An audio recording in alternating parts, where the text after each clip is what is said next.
Everyone, welcome to camp point. और कैसे हैं आप सब लोग? उम्मीद है आप सब लोग बहुत अच्छे होंगे। और सबसे पहले मैं आपको खुद से इंट्रोड्यूस करती हूँ। मेरा नाम है सिमरन और कैंप पॉइंट पे आप जितनी भी वीडियोस देखते हैं वो मेरे द्वारा ही क्रिएट की गई हैं। बेसिकली आज इस वीडियो को बनाने के दो मेन मोटिव है। सबसे पहला मेन मोटिव क्या है, अपने सब्सक्राइबर के लिए मैंने ये स्टेप उठाया है। क्यों उठाया है?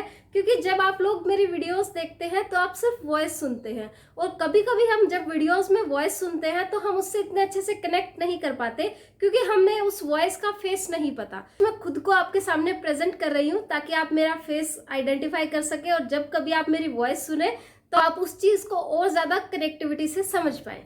तो सबसे पहला मोटिव तो मेरा वीडियो बनाने का यही था।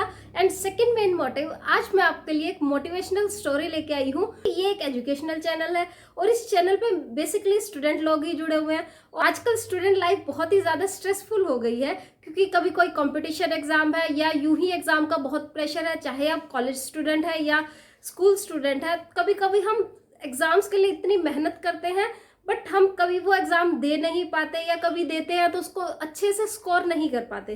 तो आज अगर आप इस चीज़ को लेके डिसअपॉइंटेड हैं तो आप अगर ये स्टोरी सुनेंगे तो आपको बहुत कुछ नया सीखने को मिलेगा और एक नई पॉजिटिविटी आपकी लाइफ में आएगी। तो चलिए स्टोरी को शुरू करते हैं। तो बहुत पुराने टाइम की बात है। एक राजा था और उसका एक राज्य था और सब बहुत अच्छा चल रहा था। राजा का जो बेटा था वो विदेश पढ़ता था, बट अचानक क्या हुआ कि राजा की डेथ हो गई, राजा की मृत्यु हुई। और जैसा कि परंपरा चली आ रही है कि राजा के बाद राजा का बेटा उत्तराधिकारी बनेगा, तो राजा के बेटे को बुलाया गया विदेश से और उसको उसका राज्याभिषेक किया गया और उसको उस राज्य का राजा बना दिया गया। अब राजा के बेटे का कोई नाम दे लेते हैं। सपोज कर लेते हैं कि राजा के बेटे का नाम एक्स है। अच्छा, एक्स प्रताप सिंह आप उसको मान लीजिए ताकि राजा वाली फील भी आ जाए। तो एक्स प्रताप सिंह का राज्याभिषेक किया गया और उसको राजा बना दिया गया। अब जब वो राजा बना तो उससे मिलने अंग्रेज आते थे। अब विदेश पढ़ा लिखा था तो विदेश में पढ़ा लिखा था तो अंग्रेज उसके वहां आते थे, बट उसको एक अंदर से इनसिक्योरिटी थी कि अंग्रेज जब यहाँ आते हैं तो ये ना हो कभी कि वो ये समझे कि मैं बहुत उनसे नीचे हूँ। तो उसने एक रूल अप्लाई किया। उसने कहा कि उसके दरबार में जितने भी लोग होंगे वो सारे पढ़े लिखे होंगे। अब दरबार में जो दरबारी थे या जो मंत्री थे वो सब पढ़े लिखे थे तो कोई दिक्कत नहीं हुई, बट दरबार में एक ऐसा इंसान भी था जो घंटी बजाता था और वो पढ़ा लिखा नहीं था। टाइम में क्या होता था, जब कोई राजा के पास शिकायत लेके जाता था तो एक इंसान घंटी बजाता था जिससे राजा को पता चलता था कि कोई शिकायत लेके आया और राजा उसकी समस्या को हल करता था।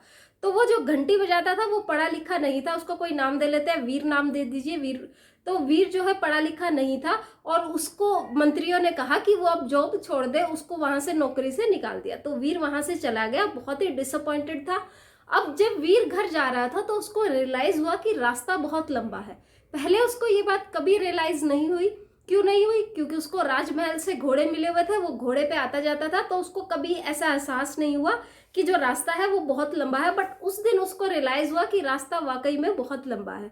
तो जब वो घर गया तो उसने सोचा कल मैं राजा के पास जाऊंगा, उनसे मिलूंगा और कहूंगा कि राजमहल में मुझे कोई और काम दे दे। अब वो कल जब सुबह आया तो अपना खाना घर से लेके आया क्योंकि रास्ता बहुत लंबा था और रास्ते में खाने पीने की कोई जगह नहीं थी। तो जब वो अपने घर से आया, खाना लेके आया, तो जैसे ही वो वहां गया तो राजमहल में गया तो मंत्रियों ने उसको राजा से मिलने नहीं दिया। जब मंत्रियों ने उसको राजा से नहीं मिलने दिया तो वो फिर से निराश होकर वापस लौटने लगा। जब वो निराश होकर वापस लौट रहा था तो रास्ते में बैठ के वो खाना खाने लगा। अब एक राहगीर या मुसाफिर कह लीजिए वहां से जा रहा था और उसको भी बहुत भूख लगी थी। वो उसके पास बैठा और जो वीर था उसने अपना खाना उससे शेयर किया। मुसाफिर ने खाना खाया और जाते वक्त वीर को एक स्वर्ण मुद्रा दे गया। अब वीर बहुत खुश हुआ कि मुझे एक स्वर्ण मुद्रा मिली है। वो स्वर्ण मुद्रा ली और उसके माइंड में एक चीज स्ट्राइक की कि जब राजा ने उसको नौकरी से निकाला था तो कुछ स्वर्ण मुद्राएं राजा ने भी दी थी।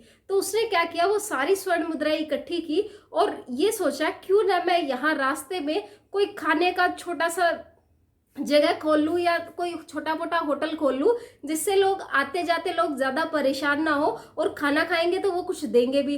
तो उसने क्या किया, अपना सारा जितने भी स्वर्ण मुद्राएं मिली थी सारी इन्वेस्ट की और सारी इन्वेस्ट करके वहाँ पे एक अच्छा खाने का सेटअप खोल लिया।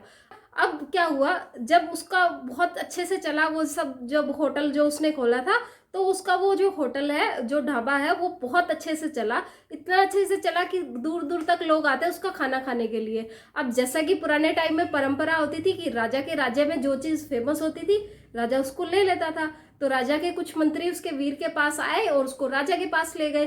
तो जब वीर राजा के पास गया तो राजा ने उसको एक प्रस्ताव दिया कि मैं आपका ये जो ढाबा है या जो होटल है मैं उसको ले लूंगा और बदले में आपको मुंह मांगे पैसे दूंगा, स्वर्ण मुद्राएं दूंगा।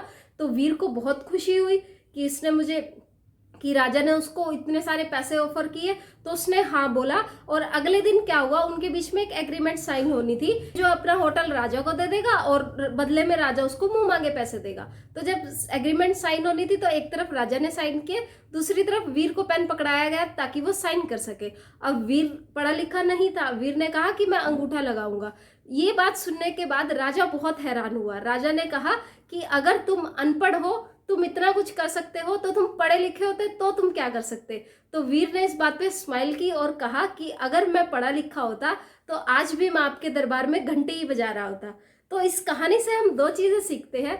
सबसे पहली चीज, जो लाइफ ने हमारे लिए प्लान किया है वो जो हम सोचते हैं उससे कहीं ज्यादा अच्छा होता है। सेकंड चीज, कोई भी सिचुएशन लाइफ में आए तो हमें सिर्फ एक काम करना है, वो है अपना बेस्ट देना। हर चीज के लिए एफर्ट्स करते रहना है। अगर हम एक बार फेल हुए तो हमें दूसरी बार एफर्ट करना है, बट एफर्ट करना छोड़ना नहीं है। हम फेल तब नहीं होते जब हम किसी एग्जाम में फेल हो जाते हैं, हम फेल तब होते हैं जब हम प्रैक्टिस करना छोड़ देते हैं, जब हम किसी चीज के लिए प्रयास करना छोड़ देते हैं। तो उम्मीद है आपको इस कहानी से बहुत पॉजिटिविटी आई होगी, कुछ सीखने को मिला होगा। वर्ड के साथ मैं आपसे अलविदा लूंगी। तब तक be good, be positive and believe in yourself. Till then do like, share and subscribe to my YouTube channel. अच्छा, चैनल को लाइक नहीं कर सकते बट वीडियो को लाइक कर सकते हैं। वीडियो को लाइक कीजिए, खूब सारा प्यार दीजिए, बहुत सारा शेयर कीजिए। Thanks a lot, have a nice day.